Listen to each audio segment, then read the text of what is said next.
Day one back from injury, obviously. How does it feel to just be back out here? Man, I'm just grateful. Grateful that, God put me out here. Thankful to the trainers in here for getting me back, man. And, I'm just excited to be back out there. What was that mindset like, so early in your career here, having to be injured and kind of watch from the sidelines? What was that like for you? It was tough, especially when you want to come in and make an impact and, show everybody that you belong and, that you could play here. So just for me, just, staying mentally locked in, trying to keep my head above water and not get down on myself, not get too frustrated because everybody wants to play. So I think just keeping the frustration to a minimum and, leaning on the people close to me. So what did you learn about yourself being sidelined, having to watch as you were injured? I learned that I'm a very hands-on person. I've never been injured for this long in my football career, so I've realized that it's tough for me missing a lot of time and not actually being on the field, getting the reps and stuff.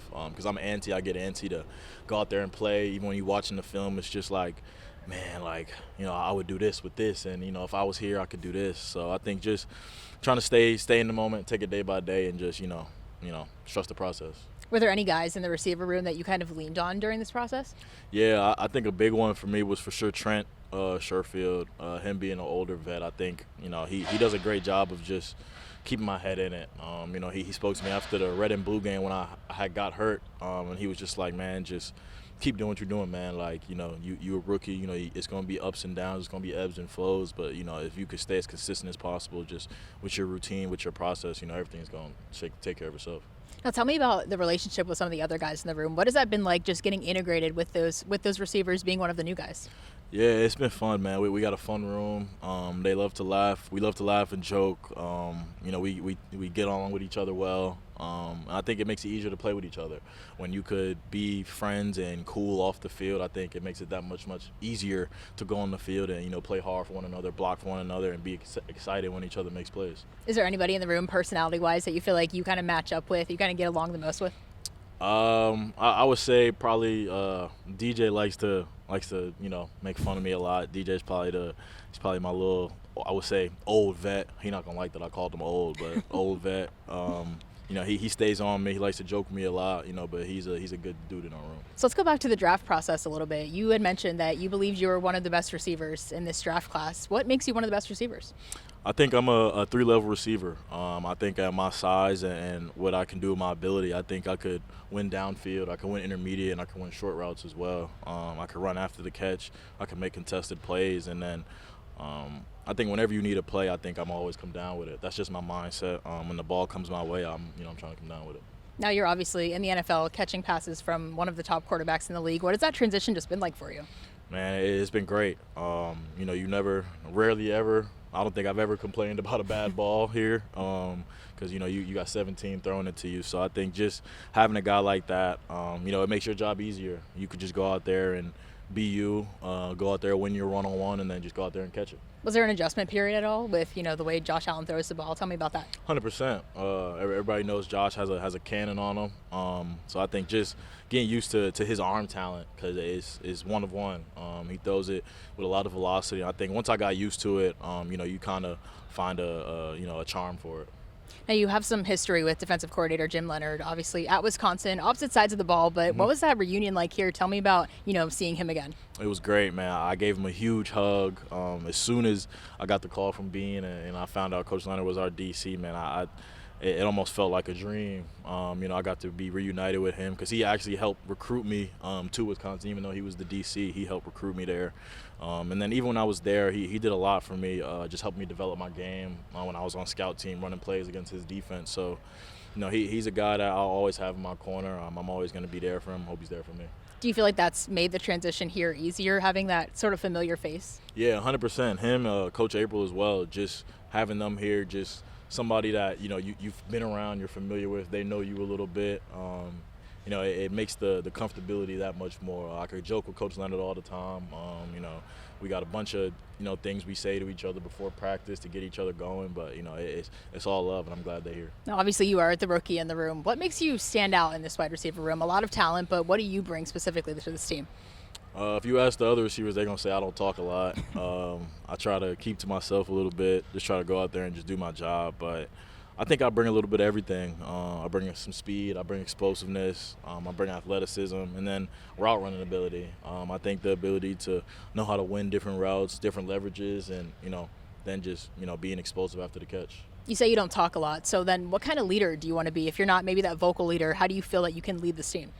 For me, I think it's just leading by example with my play, going out there and making plays. When your number's called, do your job, make the play, so that we can keep coming back to you, and that it becomes consistent and we rely on you. So I think that's the biggest thing for me, is just going out there and showing the guys in the locker room that I'm consistent. So we've talked a lot of football, but who is Skyler Bell outside of football? Tell me about what you like to do. I'm pretty boring. I'm not gonna lie. I like to play video games. I chill with my dog all the time. I got a dog named Casey, a pit.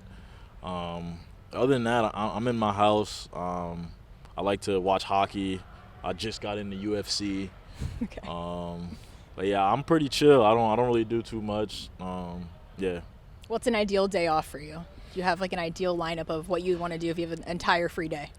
Yeah. Okay, so I'll take you through yesterday. Okay. Yesterday I got up, came in, got some little treatment, went home, took a nap, watched the UFC fight that I missed from Saturday night, the main event. Then I FaceTime a couple of my boys that I hadn't talked to in a little minute. We got our little group chat that we talk every day on. After that, I was just playing video games, chilling with my dog, and then called my brother. And by that time, it was about time to look at the plays for today. Have you had time to explore Buffalo at all outside of the facility? Anything in the city that you've been able to do? I've been in Niagara Falls a couple times. I've been to Toronto. I went downtown to I forget the name of the restaurant right there. It's called Something Street Brewery. Okay. Something Street Brewery. There's a lot of breweries, so it could be any. It was pretty good though. But yeah, and then the fair, the Buffalo Fair. So in one of the Bills' social media videos, they had you guys try blue cheese. You said you were a ranch guy. Do you think you could become a blue cheese guy, or are you firmly on your ranch belief? I'm really a ranch guy. Like, me and my brother go back and forth about this all day, because he's a blue cheese guy, but I can't do it. Like, don't get me wrong, it was good, but that ranch is something about it, man. I agree. I'm not a blue cheese. See, you a ranch person I'm too? a ranch person. I'm not from this area either, so I'm not Okay. tapped into the blue cheese, Yeah. but I'm a ranch person, yeah. Exactly. Yeah. Ranch is the way to go. I don't even get how blue cheese is made, if I'm gonna be honest with you. But I mean, some blue cheese. I don't even know. I don't know either. That's a good question. We should look into that. Exactly. Okay, so blue cheese might not be in the future for you, but when you look 5 years into the future, what do you hope you're doing? What do you hope you've accomplished at that point? 5 years into the future, I really want to look back and say that I gave everything I had, have no regrets. I want to be able to say that I accomplished my goals. I want to win Offensive Rookie of the Year. I want to win a Super Bowl. I want to be Pro Bowl, All Pro. I want to do 1K seasons. I want all the accolades that come with this profession. So I think just looking back in 5 years, I want to be able to check all those boxes off and look back and say I did everything I wanted. So we're going to end here with a few rapid fire questions just to get to Do it. know you a little bit more. All right, first question. If you weren't playing football, what's a sport you'd be pro in? Hockey, easy. Favorite post-game meal? Soul food. Guilty pleasure song? Ooh, Hometown Glory Adele.